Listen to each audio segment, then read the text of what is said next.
ఎలా వేరయ్యాం? అబ్రహామును దేవుడు పిలిచాడు, అబ్రహామా నేను నిన్ను ఆశీర్వదిస్తాను.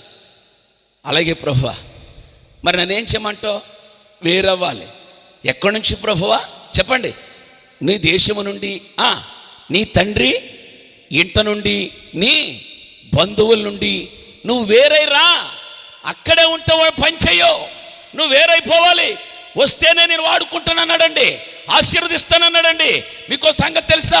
మెసొపొటేమియాలో ఉండగా దేవుని స్వరం వినబడిన అబ్రహాము, దేవుడెవరో అంత నీట్గా తెలియదు అతనికి.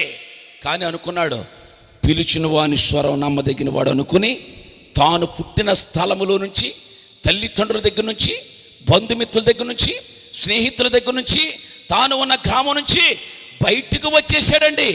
వచ్చేసి దేవుడు ఎక్కడ ఉండమంటే అక్కడే ఉన్నాడు, ఏమి చేయమంటే అదే చేశాడు. వేరై వచ్చాడు కాబట్టి విశ్వాసులకు తండ్రిగా దేవుడు ఆశీర్వదించాడు. కొట్టు బిగ్గరగా చప్పట్లు సంతోషిస్తూ. నువ్వు వేరైతేనే దేవుడు దీవిస్తాడు. పేతురు, ధోని కావాలయ్యా. ఏమయ్యా రాత్రంతా అలిసిపోయేమయ్యా, పర్వాలేదు ప్రసంగం చెయ్యాలి, ధోని ఒకసారి. ధోనిచ్చాడు. వాళ్ళనే శుభ్రం చేసుకున్నారు ఆ పక్కన కూర్చుని. ఈ లోపల ప్రజలకు ప్రసంగం చేసాడు యేసయ్య. ప్రసంగం అయిపోయింది, ప్రజలందరూ వెళ్ళిపోతున్నారు. ఈ లోపల పేతురు అనుకున్నాడు, అమ్మాయి ఈయన కూడా వెళ్ళిపోతాడు కాబట్టి ఇంటికి వెళ్ళి కాస్త కునుకేసుకుందో, రాత్రి అంతా నిద్రలేదు అనుకున్నాడు. వెంటనే పేతురుని అన్నాడు, పేతురు నీ నావని లోతుకు పోని అన్నాడు. ధోనిని పోనిమ్మంటే వేటయ్యా, పోనివయ్యా. ఇంటికి వెళ్ళిన తర్వాత లోపలికి వెళ్ళాడు. ఒక స్పాట్లో స్టాప్ అన్నాడు, ఆగింది అక్కడ. ఏంటి ఆ స్టాప్ అంటే? రాత్రంతా వల వేసిన స్పాట్ అది. అక్కడ ఆగాడు. వల వేయవయ్యా అన్నాడు. ప్రభువా, రాత్రి ఇక్కడే వల వేసాం, ఒక్క చేప పడలేదు. అయినను నీ మాట చొప్పున చెప్పాలి, వలలు వేస్తాం అని వల వేశాడు. ఈసారి విస్తారమైన చేపలు పడ్డాయి. 2 ధోనిలు నిండిపోయినాయి. అది చూసిన వెంటనే మోకరిల్లాడు.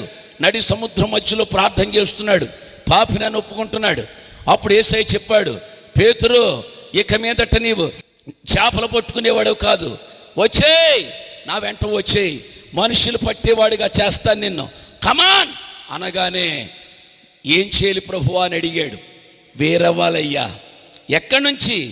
నీ వల విడిచి వేరవ్వాలి, నీ ధోని నుండి వేరవ్వాలి, నువ్వు నీ వ్యాపారం నుంచి వేరవ్వాలి. ఎస్, ధోని విడిచిపెట్టాడు, వల విడిచిపెట్టాడు, సముద్రం విడిచిపెట్టాడు, వ్యాపారం విడిచిపెట్టాడు. అక్కడ నుంచి వేరై ప్రత్యేకించబడి దేవునితో వచ్చేశాడు, దేవునితో నడిచాడు, దేవుని కోసం నిలబడ్డాడు, దేవుని సువార్త ప్రకటించాడు, రుణతున్నట్టుగా వాక్యం చెప్పాడు. అతడు నడిచి వెళ్తుంటే చచ్చిపోయిన వాళ్ళు కూడా ఆ నీడకు బ్రతికెలిగినటువంటి గొప్ప పాత్రగా నా దేవుడు వాడుకున్నాడండి. నువ్వు వేరైపోతే దేవుడు వాడుకుంటాడు. స్తోత్రం చెప్పండి ఒకసారి. వేరవ్వండి అన్న మరలా చెప్తున్నాను, అక్కడే ఉంటే నువ్వు మట్టివే. నువ్వు వేరై వస్తేనే, దేవుని ఇంటికి వస్తేనే నువ్వు పాత్రగా వాడబడతావు. నేను ఇలా చెప్పనా, వేరయ్యాము అనుకుంటున్నాం కానీ ఇంకా వేరవలేని పరిస్థితుల్లోనే మనం ఉన్నాం. మెంటలో ఉంది, వేరవ్వలేదు. క్రైస్తవుడిగా పుట్టావు తప్ప చింత చచ్చినా చావలేదు, వేరవ్వలేదు. ఇంకానే ఎదురులు చూడకుండా ఎల్లో, అమావాస్య అయితే కంగారు పడతావు, అక్కడే ఉండిపోతున్నావు. ఒక ఆయన పక్కన కూర్చున్నాడు, పాస్టర్ గారు మీ గడ్డం చాలా నైసుకుంటుంది అన్నాడు. థ్యాంక్స్ అండి అన్నాను. రోజు గీసేస్తారా అన్నాడు. గీసేస్తానండి అన్నాను. మంగళవారం గీస్తారా అన్నాడు. అన్నాను నేను. మంగళవారం గీస్తారా అన్నాడు. నేను అన్నాను, బ్లేడ్ తెగదా అన్నాను. తయారు చేసినప్పుడు పెట్టాడన్నా, బ్లేడు మంగళవారం తెగొద్దని. నీ సెంటిమెంట్లు ఉన్నాయి, పక్కన కూర్చున్నాడు కూడా మెంటలు ఉన్నాయంటే నేను ఏం చెప్పగలను? ఏదో ఒక మెంటలతో ఉంది. రాత్రి నేను అంటాను, అవన్నీ విడిచిపెట్టి వచ్చే దేవుడిని ఆశీర్వాదకరంగా దీవిస్తాడు.